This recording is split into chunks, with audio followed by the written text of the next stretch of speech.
Hey there, race fans and NASCAR fans. I'm, of course, Jason Mattis with Winning Bets. Thanks for hanging out with me on this episode. Wanted to jump on live, as you guys can see. I'm riding solo this week on the Highline podcast. Unfortunately, our schedules just couldn't line up with William and I. Waited until the last possible day to try and see if they would align, but unfortunately they're not. So instead of doing these like we do in a recorded session and then uploading an edited version, just wanted to jump on YouTube Live. And if someone's out there and they want to join this stream and interact and let me know your thoughts on this upcoming race at the Talladega Superspeedway, cool. And if not, I'll just sit here and talk my way through this. What am I going to talk my way through? Well, we'll, of course, look back at the Bristol Dirt Race this past weekend, and then we'll turn our attention to the Geico 500 down there at the Talladega Superspeedway. And, of course, I'll give you my picks for a chance to win $25,000 over on the Fox Bet Super 6 app, and then I'll give you my picks to a chance to win $10,000 on the Nbc Sports Predictor App. I also do have Williams' picks, though, on the Nbc Sports Predictor App, so you'll want to you'll also get to see his picks, even though he's not here. And then when we get to the Fox Bet Super 6 section of this show, got a major announcement or something to share with you guys, a really cool thing that happened last week. And then also at the end of this, I'll give anybody who's into the gambling a free head-to-head bet that I just love this head-to-head bet for this weekend's race down there at the Talladega Superspeedway. So with that being said, I've got the comment section open. If you're there listening, if you're not, just go ahead and chime on in.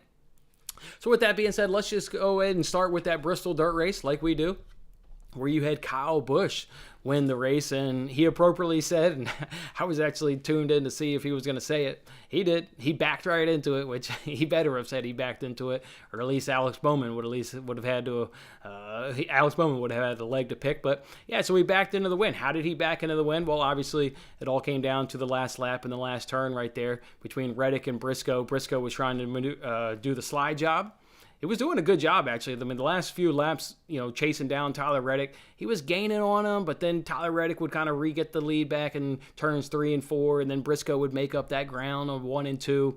And then with about 2 laps to go, Briscoe just said, I'm going for it. And that's the right mentality you got to do, right? No, can't finish in second place. That's no good. That's just the first loser. So might as well go for that checkered flag. And he was pushing it hard and pushing it real hard, including that last lap and that last turn where, again, he was attempting to try and do the slide job. And, it's what everybody tries to do. It's a popular move. So it didn't end up pulling off for him. Obviously, he got up into Briscoe and got up into Reddick and took Reddick out. Although he didn't take Reddick out that far in terms of Reddick, like going off the track and really losing it. Obviously, he was still able to bring it home into P2. But, took him out. Absolutely took him out and made it so he couldn't win the checkered flag. And obviously, Briscoe definitely couldn't win the checkered flag. He kind of went off the inside and was way off the course there.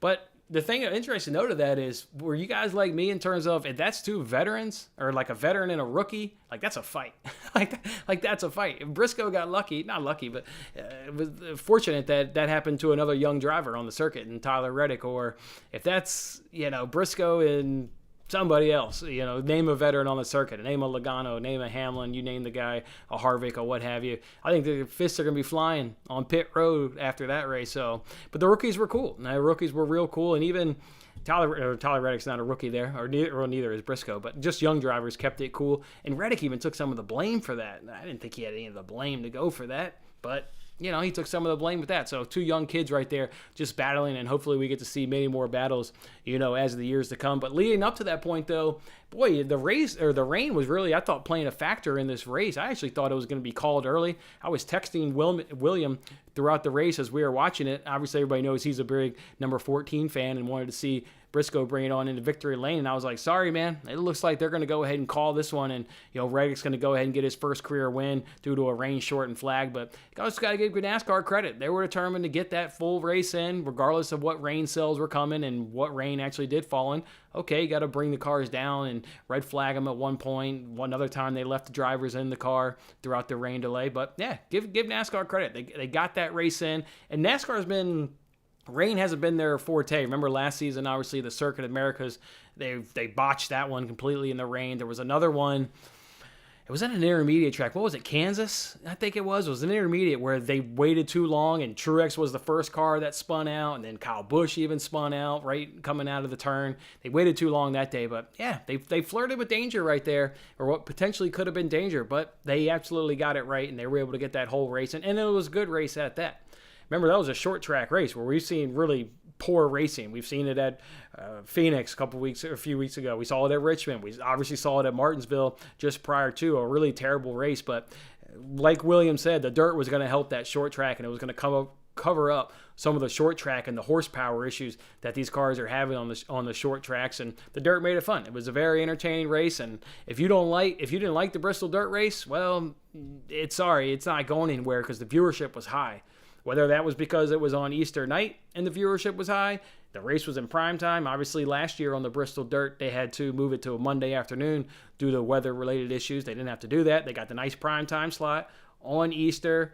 Maybe it was because of dirt. Maybe it's all those factors combined, but the ratings were extremely high. Bristol Dirt isn't going anywhere. It's not going anywhere. I think it's a little unfortunate. You've seen some chatter around people saying that, maybe this could be the all-star race because they want Bristol to go back to 2 concrete races. I would certainly be for that, but not if they can't figure out the short track race issues. I mean, let's keep in mind how bad Martinsville was, right? We don't need 2 of these races on the concrete surface if the short track's going to be bad. Now, that being said, NASCAR is obviously going to fix that if they can't have another Martinsville debacle like they had a couple weeks ago. So they'll get that straightened out. It would be cool to have Bristol go back to concrete. I've mentioned it before on previous episodes. I've been to Bristol, love that track. Not a bad seat in the house, and just really like that track. So would be cool to have it go back to 2 concretes. Maybe the Bristol Dirt is the all-star race, but I think they want it to be a real cup point event. So Bristol Dirt, it's here to stay, baby. I don't think it's going anywhere, but a good race. A good race. Rain, like I said, played a little bit of strategy in there. We had some young guns going at it there. Reddick and Briscoe at the end. Good finish there. Clean racing, even though the slide job got away from him a little bit and it took him out, took Reddick out in terms of being able to bring home that checkered flag. I thought it was good racing, good bounce back race for NASCAR at a short track. It's going to keep on going. Now, we turn our page to Talladega, where you're going to get a good race here at Talladega. We know we've seen these cars now in a couple super speedways already to start this season, so we know this is going to be a good race come this Sunday. So that's about all my thoughts were on.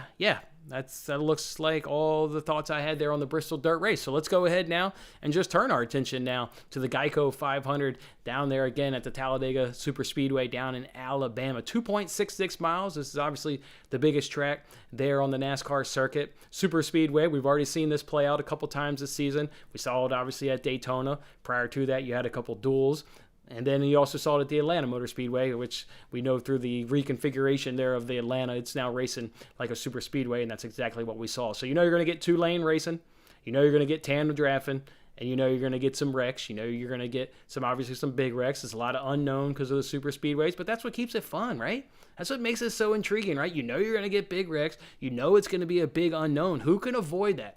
Who can keep their car out of danger and put themselves in position to, on the last couple laps, whether that's in overtime or, in regulation, so to speak, who's going to be there at the end? It's so much intrigue when you get to these super speedways. It makes it, a lot of fun.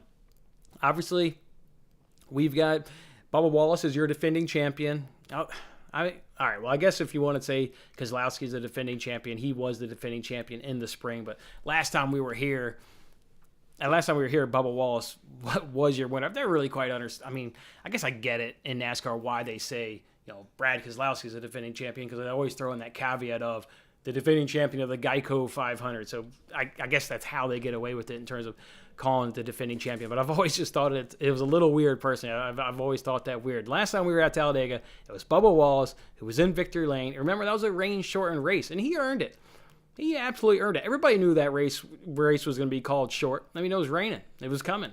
So give Bubba Wallace a lot of credit. He went ahead and did it and got the victory there last fall. We were here, was that back in October, mid-October, maybe early October, if I'm recalling correctly. So good job there by Bubba Wallace. Obviously, the typical favorites when you get to the super speedways. I would look at the 12 there, and Ryan Blaney is having a good season. Good on these super speedways. Got a victory here at Talladega, so expect him to be strong. Obviously, Brad Kazlowski in the number 6 car is going to be strong. Most wins, I believe it is, at Talladega here. He won the duel earlier this season. He was second at Daytona, or strong at Daytona, sorry, not second. He was strong at Daytona. He won one of the 2 duels. In fact, not only did he win the duel, his teammate, Chris Buescher, RFK Racing, he won the other duel. So maybe look for even a Chris Buescher. I don't quite have him maybe being that high. I think you can count on Kazlowski, finishing high and being one of the race favorites due to his just pedigree at a super speedway and, kind of what he's done. He's kind of even bounced back, right? He obviously had the big penalty there, but he's kind of bounced back from that penalty. I think he's now inside the top 30, if I recall correctly, on the points. So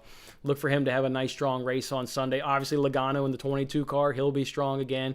And then Bubba Wallace, I think he's another name to watch again. He won the race here.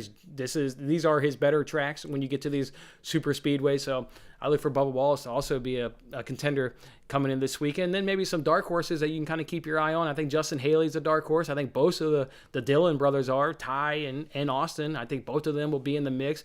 Maybe Ty even having a little bit better of a chance by Austin, but I think they'll both be right there in the mix. And then Stenhouse. You can always never really count out Stenhouse when you get to these super speedways, see what he's done throughout his career. So, yeah, like I said, it's going to be a good race, big unknown. I think that always adds a lot of intrigue and excitement and fun to this upcoming weekend. And we look forward to seeing how it's all going to unfold at the Talladega Superspeedway at the Geico 500. With that being said, let's go ahead now. Let me give you guys my picks. Let's go ahead and start off with this NBC Sports Predictor App, where, of course, you can win $10,000. They give you 3 stages.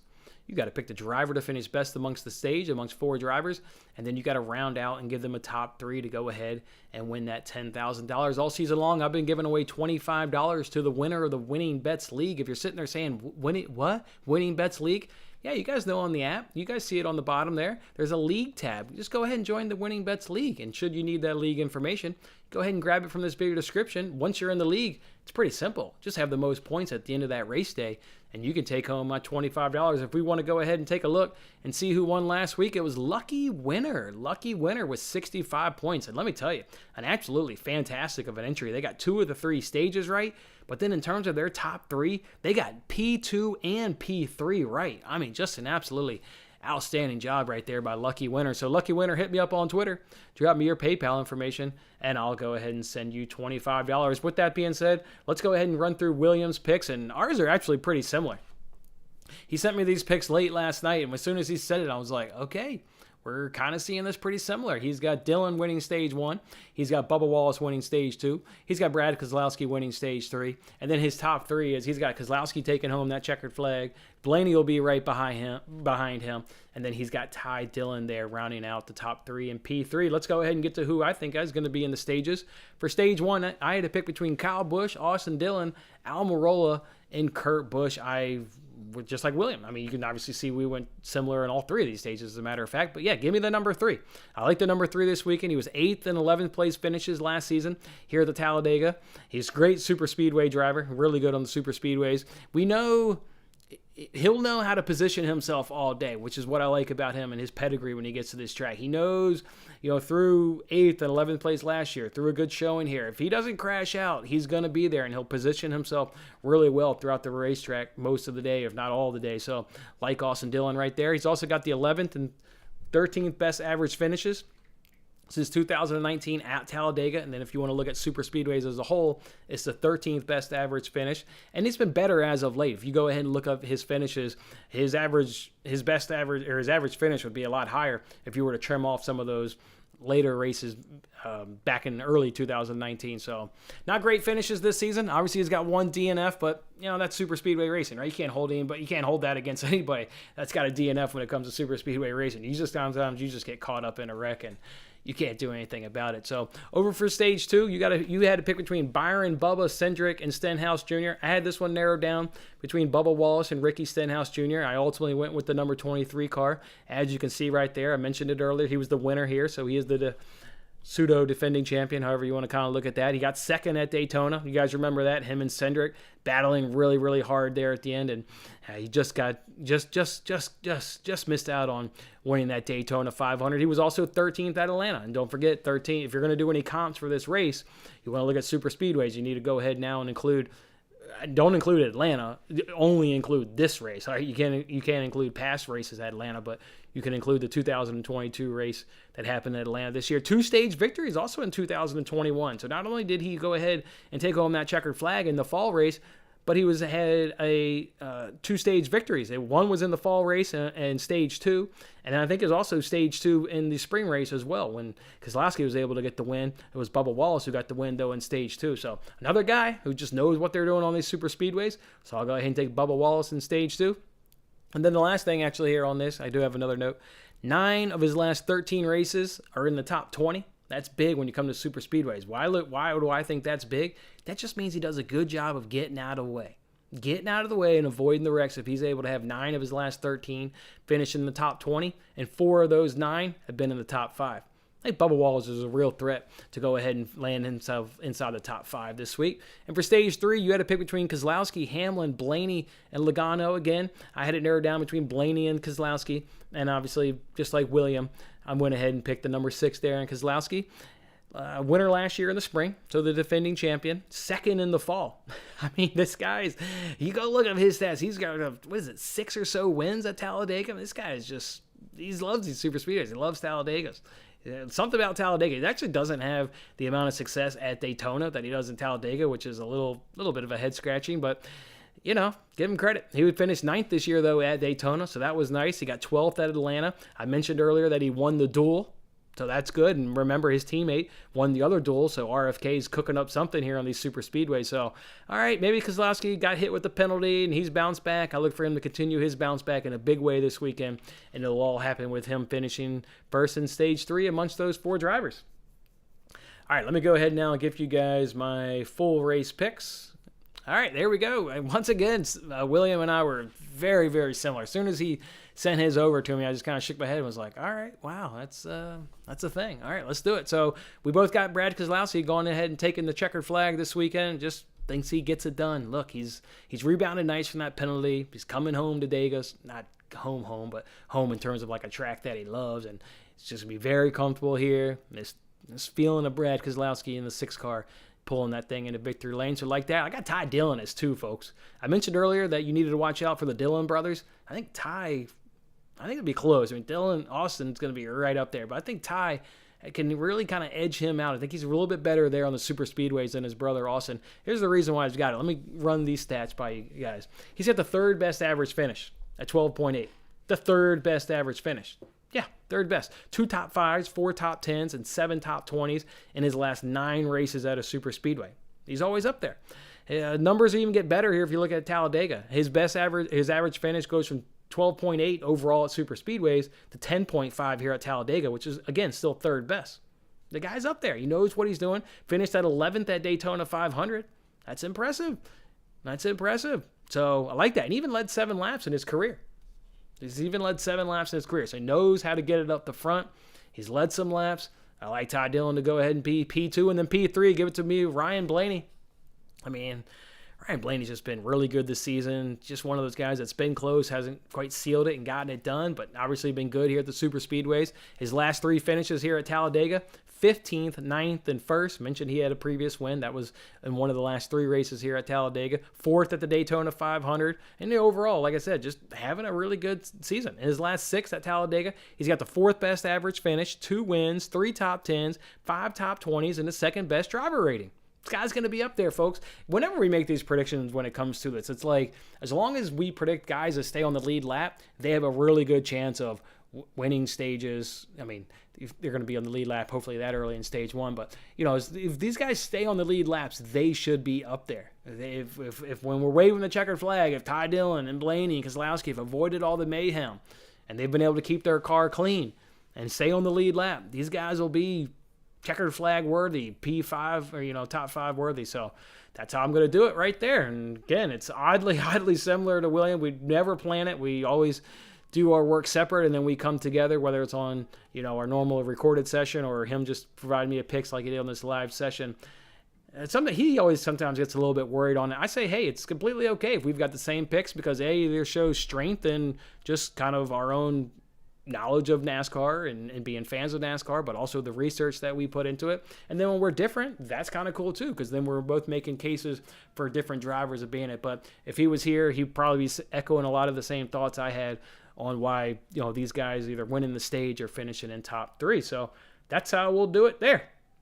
All right, let's go ahead now and jump it over to the Fox Bet Super 6 app. $25,000. And this one, guys, big announcement we got to make right here. Big announcement. You guys see Kyle. He's always in the comment section of these videos. I'm sure he'll probably chime in.